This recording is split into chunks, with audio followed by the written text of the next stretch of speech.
प्यारे बच्चों नमस्कार। 11वीं कक्षा की फिजिक्स के सेकंड चैप्टर मात्रक और मापन के इस लेक्चर में आपका स्वागत है। इस लेक्चर में हम ये पढ़ेंगे कि मापन में त्रुटि किसे कहते हैं और किसी माप की यथार्थता और परिशुद्धता क्या होती है और इन दोनों में क्या अंतर होता है। इसके अलावा मापन में कितने प्रकार की त्रुटियां होती है उनके बारे में हम डिटेल से पढ़ेंगे। इसके अलावा मापन की त्रुटियों का हम डिफरेंट मेथड से जो है उनको रिप्रेजेंट करना सीखेंगे, उनका निरूपण करना सीखेंगे। ओके, तो आइए सबसे पहले मैं आपको यह समझाता हूँ कि मापन में त्रुटि किसे कहते हैं। तो हम किसी भी भौतिक राशि के मापन के लिए अलग अलग यंत्रों का प्रयोग करते हैं, लेकिन कोई भी यंत्र जो है परफेक्ट नहीं होता। हर एक यंत्र के मापन में कहीं न कहीं कुछ न कुछ कमी रह जाती है, अनिश्चितता रह जाती है, और यही अनिश्चितता क्या कहलाती है? मापन में त्रुटि कहलाती है। तो इसको अगर मैं और आसान भाषा में कहूँ तो जैसे मान लीजिए कि कोई भौतिक राशि, मान लीजिए कि लंबाई एक भौतिक राशि है और हमें इस चीज की लंबाई ज्ञात करनी है। इसका कोई ना कोई वास्तविक मान होगा इस भौतिक राशि का।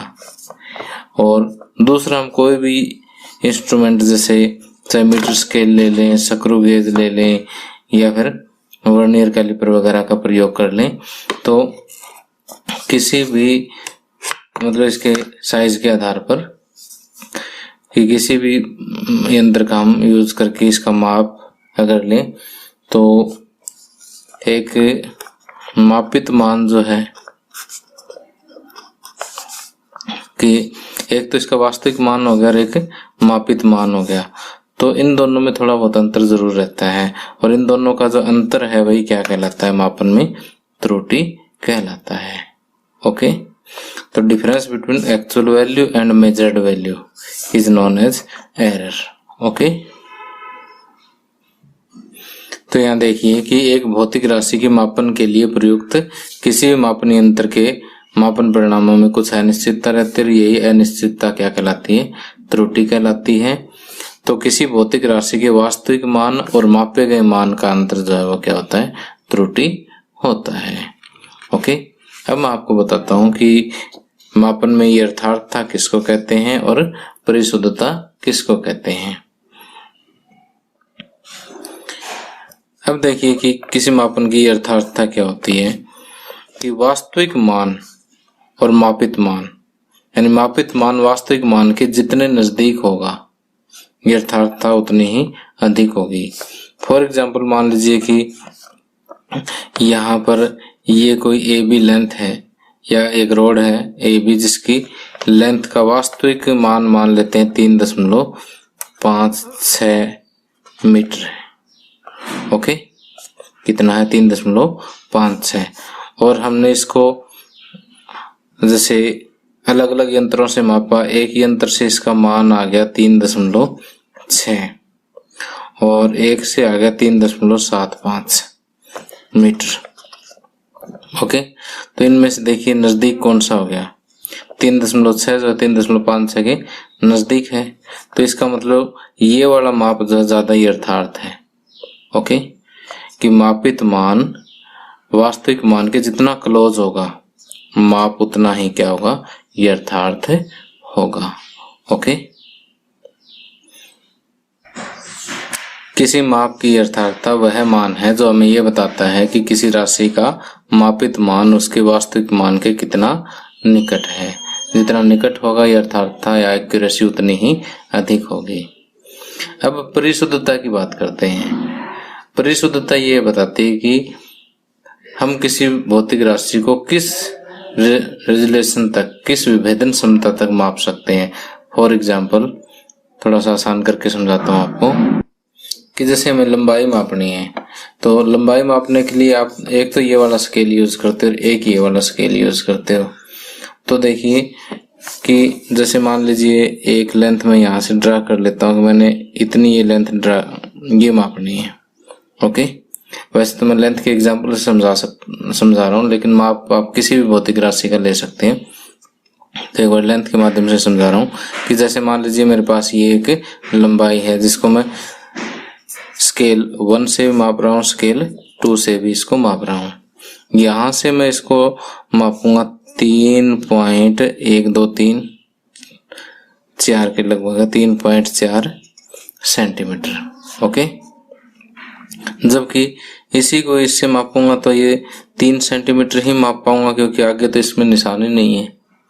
ठीक, तो कहने का मतलब ये है कि माप में जो विभेदन जो है यहाँ पर थोड़ा सा ज्यादा है कि हम छोटी से छोटी, यहाँ पर काफी छोटी लेंथ को भी कभी विभेदन कर सकते हैं।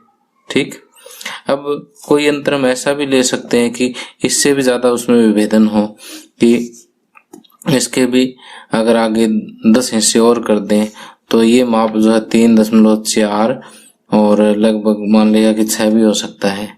ठीक, तो यहाँ पर विभेदन और ज्यादा हो गया, यहाँ विभेदन कम हो गया और यहाँ विभेदन और भी कम हो गया। तो ये माप, ये सबसे अधिक परिशुद्ध माप है ये। ओके, ये उससे कम परिशुद्ध और ये तीनों में से सबसे कम परिशुद्ध माप है। ओके, तो कहने का मतलब ये है कि आप किस विभेदन सीमा तक किसी भौतिक राशि को मापते हैं वो उसकी क्या कहलाती है, परिशुद्धता कहलाती है। क्या कहलाती है, परिशुद्धता कहलाती है। ओके, अब एक उदाहरण के माध्यम से मैं आपको यथार्थता और परिशुद्धता दोनों के बीच का अंतर समझाता हूँ कि जैसे मान लीजिए कोई लंबाई है, उसका वास्तविक मान कितना, 3.678 सेंटीमीटर इसका वास्तविक मान है। ओके, इसको हमने एक यंत्र से मापा जिसके विभेदन कितना है 0.1 सेंटीमीटर, यानी उस हिसाब से आप 1 दशमलव स्थान तक इसको माप सकते हैं, 3.5 सेंटीमीटर मापा। जबकि दूसरा अधिक विभेदन वाला है लेकिन उससे माप आपका कितना आया, 3.38 सेंटीमीटर। तो वास्तविक ये है, ये क्या है, वास्तविक मान है और ये दोनों मापित है। तो यहाँ से आप देख सकते हो कि ये पहला माप है और ये दूसरा माप है। तो क्लोज कौन सा ज्यादा है, 3.5 ज्यादा क्लोज है 3.3, तो साफ तौर पे दिखाई दे रहा 3.5 वास्तविक माप के, वास्तविक मान के ज्यादा क्लोज है। इसका मतलब ये जो पहला माप है ये अधिक यथार्थ है, अधिक एक्यूरेट है। ओके, और ये कम एक्यूरेट है। लेकिन अगर हम विभेदन की बात करें, इसकी परिशुद्धता की बात करें, तो यहाँ पर देखिए डेसिमल पॉइंट ज्यादा है। ठीक, यानी सीधी सी बात है कि यहाँ विभेदन अधिक है। ओके, जहाँ विभेदन अधिक होगा वो अधिक परिशुद्ध होगा। ठीक, तो परिशुद्ध तो ये ज्यादा है। ओके, और एक्यूरेट ये ज्यादा है। ओके, यथार्थ ये अधिक है। तो आप अच्छी तरह से समझ गए होंगे दोनों को।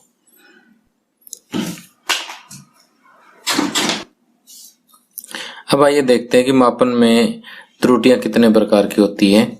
मापन की त्रुटियों को हम मुख्य रूप से 3 भागों में बांट सकते हैं। सबसे पहला है क्रमबद्ध त्रुटि, दूसरा है यादृच्छिक त्रुटि और तीसरा है स्थूल त्रुटि या सकल त्रुटि, इसको हम कहते हैं। तो सबसे पहले हम ये देखते हैं क्रमबद्ध त्रुटि या सिस्टमैटिक एरर क्या होता है। अब ये ऐसे एरर होते हैं जिनका कारण हमें पता होता है, जिनका कारण हमें पता होता है और ये पॉजिटिव भी हो सकती है, यानी माप से थोड़ी सी ज्यादा भी हो सकती है या नेगेटिव भी हो सकती है। ठीक, और इन त्रुटियों के माप में क्या है, कमी लाई जा सकती है क्योंकि इनका कारण हमें पता होता है। ओके, फॉर एग्जाम्पल इसमें क्रमबद्ध त्रुटियों के अगर हम उदाहरण देखें तो उपकरणीय त्रुटि की कई बार क्या होता है कि कुछ यंत्रों की जो बनावटी दोषपूर्ण होती है। ओके, और दोषपूर्ण बनावट के कारण क्या होता है कि जैसे हम इसका कोई भी, इससे कोई भौतिक राशि मापते हैं तो जो है उसके माप में त्रुटि आना एक नॉर्मल सी बात है।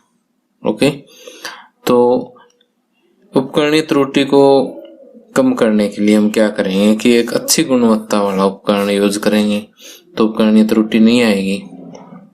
ठीक, अगर मान लीजिए गुणवत्ता अच्छी नहीं है, दोषपूर्ण बनावट है, तो जो त्रुटि आती है उसको हम क्या कहते हैं, उपकरणीय त्रुटि कहते हैं। ओके, और इसके अलावा दूसरा जो है सिस्टमेटिक एरर कौन सा है, दूसरी क्रमबद्ध त्रुटि जो है प्रेक्षणात्मक त्रुटि।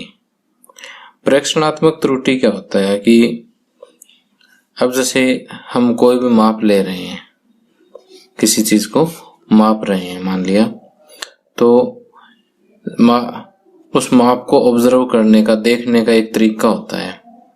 अगर हम किसी उपयुक्त तरीके से नहीं देखते, इसको अनुपयुक्त तरीके से देखते हैं या ऑब्जर्वेशन लेते टाइम असावधानी रखते हैं, ठीक, यानी इतनी सावधानी नहीं रखते, तो इस टाइप की जो त्रुटि होती है उसको हम कहते हैं ऑब्जर्वेशनल एरर, यानी प्रेक्षणात्मक त्रुटि। ओके, एक बार फिर से बता देता हूं कि ऑब्जर्वेशन लेते टाइम, किसी माप का ऑब्जर्वेशन लेते टाइम अगर हम तरीका उपयुक्त नहीं रखते या सावधानी नहीं रखते, तब जो माप में एरर आता है, माप में जो त्रुटि आती है उसको हम कहते हैं प्रेक्षणात्मक त्रुटि। ओके, अब देखिए आगे आता वातावरणीय त्रुटि। अब किसी भौतिक राशि के मापन में जो है कुछ बाहरी कारक जैसे ताप है, दाब है, हवा का वेग है, आर्द्रता है, चुंबकीय विद्युतीय क्षेत्र है, इनके कारण जो है माप चेंज हो सकता है। ठीक, तो ये हम ये कह सकते हैं कि मापन का मान जो चेंज हो सकता है। तो इन बाहरी कारकों के कारण जो त्रुटि मापन में आती है उसको हम वातावरणीय त्रुटि कहते हैं। ओके, तो अगर बाहरी कारक यानी जो बाहरी कंडीशन जो है, टेम्परेचर, प्रेशर वगैरह है, ताप दाब वगैरह है, इनको हम कंट्रोल भी कर सकते हैं। इनको कंट्रोल करके क्या है कि वातावरणीय त्रुटि भी कम हो जाएगी। प्रेक्षणात्मक त्रुटि भी अगर तरीका उपयुक्त लगा ले, थोड़ी सावधानी बरते, तो ये भी कम हो जाएगी। तो कहने का मतलब ये है कि क्रमबद्ध त्रुटियां ऐसी होती है जिनका कारण हमें पता होता है और उसमें कमी लाई जा सकती है। और क्रमबद्ध त्रुटि जो है उपकरणीय त्रुटि, प्रेक्षणात्मक त्रुटि और वातावरणीय त्रुटि, ये मुख्य रूप से इनमें हम बांट सकते हैं। ओके, अब देखिए आगे मापन की त्रुटियों का जो सेकंड टाइप है उसको हम कहते हैं यादृच्छिक त्रुटि या रैंडम एरर।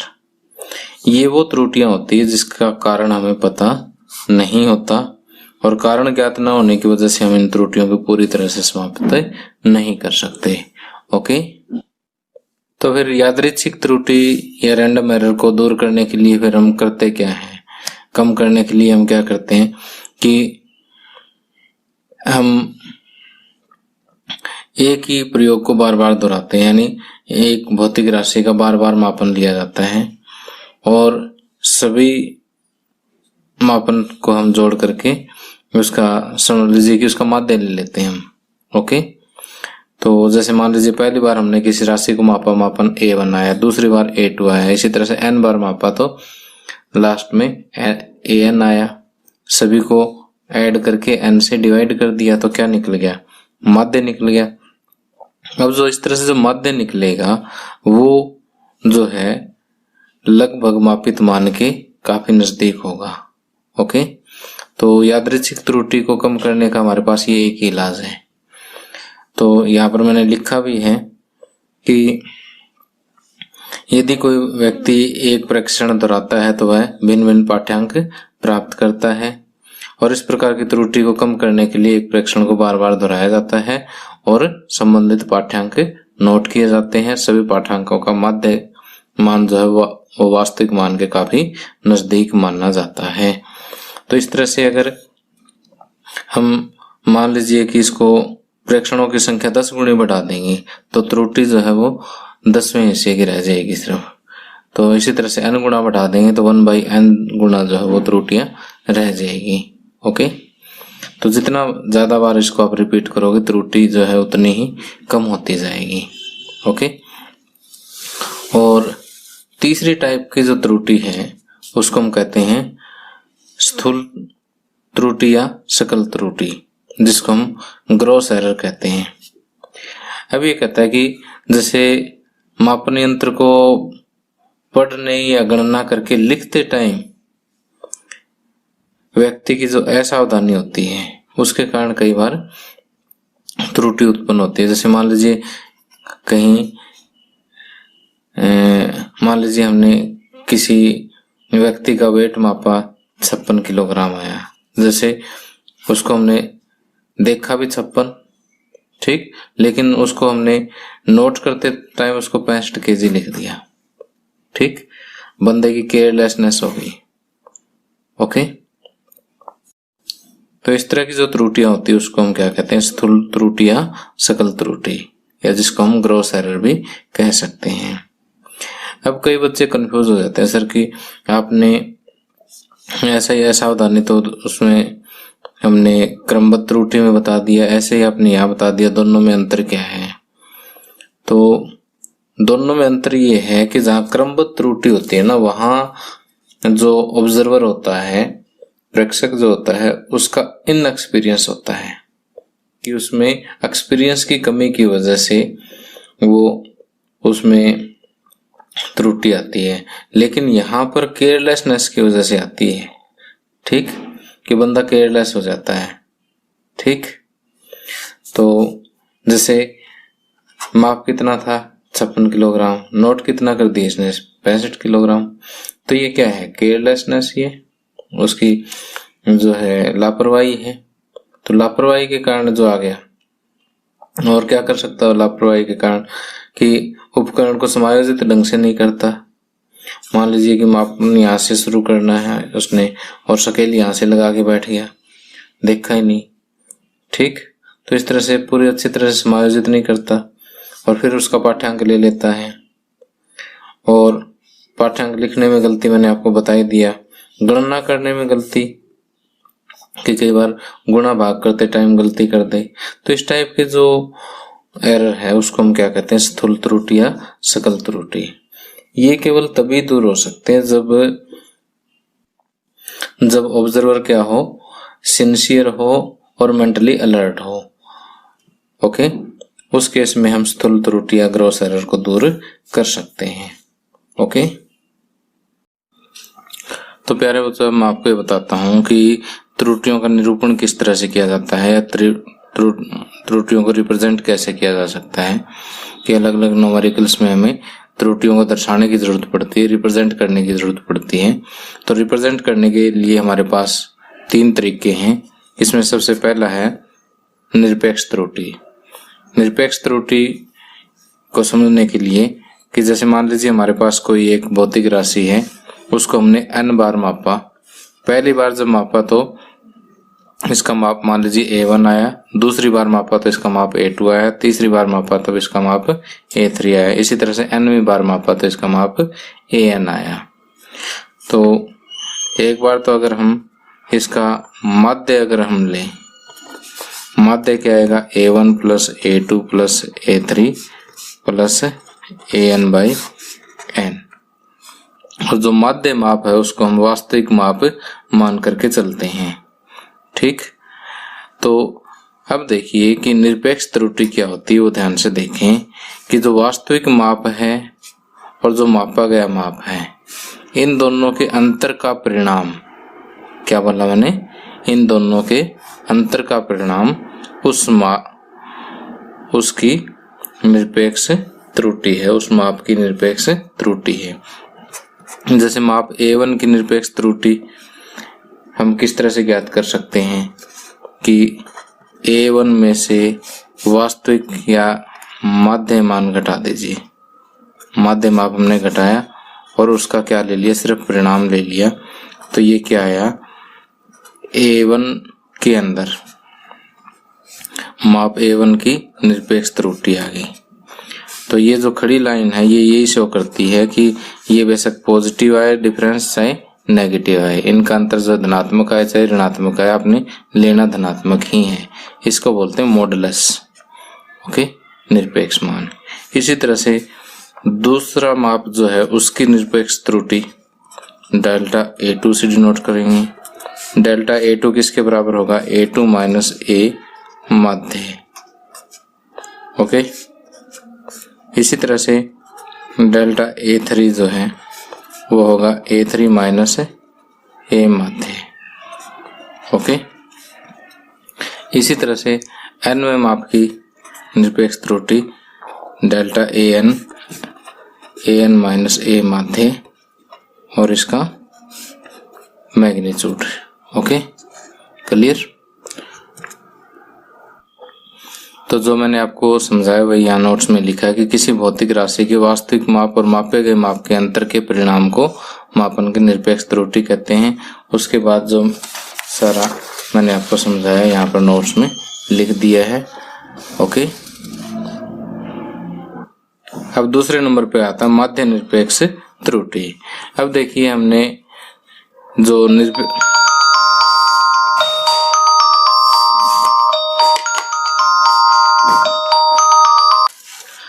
अब इसके बाद आता है माध्य निरपेक्ष त्रुटि। अब देखिए आप निरपेक्ष त्रुटि तो समझ ही गए क्या है। अब देखिए कि पहले माप में निरपेक्ष त्रुटि डेल्टा A1 का मॉडुलस है, फिर दूसरे माप में निरपेक्ष त्रुटि डेल्टा A2 का मॉडुलस है। इसी तरह से अन्य माप में जो निरपेक्ष त्रुटि डेल्टा AN का मॉडुलस है। अब इन सभी निरपेक्ष त्रुटियों का अगर आप माध्य ले लेते हो तो माध्य निरपेक्ष त्रुटि कहलाएगी। तो सिंपल सा फार्मूला बनेगा यहाँ पर डेल्टा A1 का मॉडुलस प्लस डेल्टा A2 का मॉडुलस और इसी तरह से डेल्टा AN का मॉडुलस और उसको डिवाइड कर देंगे, क्योंकि n टर्म है तो n से डिवाइड कर देंगे। तो निरपेक्ष त्रुटियों का जो माध्य है वो क्या कहलाएगा? माध्य निरपेक्ष त्रुटि कहलाएगा। और इसको हम डेल्टा A माध्य और फिर इसको मॉडुलस से डिनोट करते हैं। सॉरी, इसको डेल्टा A माध्य से डिनोट करते हैं। ठीक, तो अब देखिए कि यदि किसी भौतिक राशि का माप A है, A हमने मापा, तो इसका वास्तविक माप जो है वो क्या हो सकता है कि जितनी ये त्रुटि आई है इतना अधिक भी हो सकता है, इतना कम भी हो सकता है। तो इस साथ में प्लस माइनस हमने साइन लगा दिया, डेल्टा A माध्य। ओके, तो यहाँ देखिए कि हमने ऊपर लिया था सिर्फ A माध्य, ठीक, और यहाँ पर हम ले रहे हैं डेल्टा A माध्य। ओके, तो किसी वस्तु का वास्तविक माप जो है, मापा गया माप प्लस माइनस माध्य निरपेक्ष त्रुटि के बराबर होता है। ओके, अब इसके बाद आता है अपेक्षिक या सापेक्ष त्रुटि। इसको भिन्नात्मक त्रुटि भी कह देते हैं और इसको हम रिलेटिव एरर भी नाम देते हैं, रिलेटिव एरर। तो वास्तव में क्या होता है कि जो आपने यहाँ पर माध्य निरपेक्ष त्रुटि आपने ज्ञात की है डेल्टा A माध्य, यानी माध्य निरपेक्ष त्रुटि को यदि आप A माध्य से भाग दे देते हैं, यानी जो त्रुटि निकली उसको वास्तविक मान से अगर हम भाग दे देते हैं, तो ये जो भिन्न आती है इसी भिन्न को हम क्या कहते हैं? आपेक्षिक त्रुटि कहते हैं। ओके, तो सिंपल सी बात है कि पहले हमने पढ़ा निरपेक्ष त्रुटि। निरपेक्ष त्रुटि क्या है कि मापे गए माप और जो वास्तविक माप, या क्योंकि वास्तविक तो हमारे पास वैसे कोई अवेलेबल नहीं होता, इसलिए माध्य माप को वास्तविक मान के चलते हैं। तो इन दोनों का जो अंतर है उसके परिणाम को हम निरपेक्ष त्रुटि कहते हैं। और निरपेक्ष त्रुटियों का जो माध्य है उसको माध्य निरपेक्ष त्रुटि कहते हैं। माध्य निरपेक्ष त्रुटि को माध्य से भाग दे दें हम, वास्तविक माप से भाग दे दे, तो जो भिन्न आती है वो आपेक्षिक त्रुटि कहलाती है। ठीक, और अब देखिए कि अगर डेल्टा A माध्य बटे A माध्य, यानी आपेक्षिक त्रुटि को अगर आप गुणा में 100 और आगे प्रतिशत का निशान लगा देते हो तो ये प्रतिशत त्रुटि कहलाती है। क्या कहलाती है? प्रतिशत त्रुटि कहलाती है, परसेंटेज एरर कहलाता है। ओके, क्या किया आपने कि अपेक्षित त्रुटि को गुणा में 100 और आगे प्रतिशत का निशान, तो ये जो है प्रतिशत त्रुटि कहलाती है। तो प्यारे बच्चों, इस लेक्चर में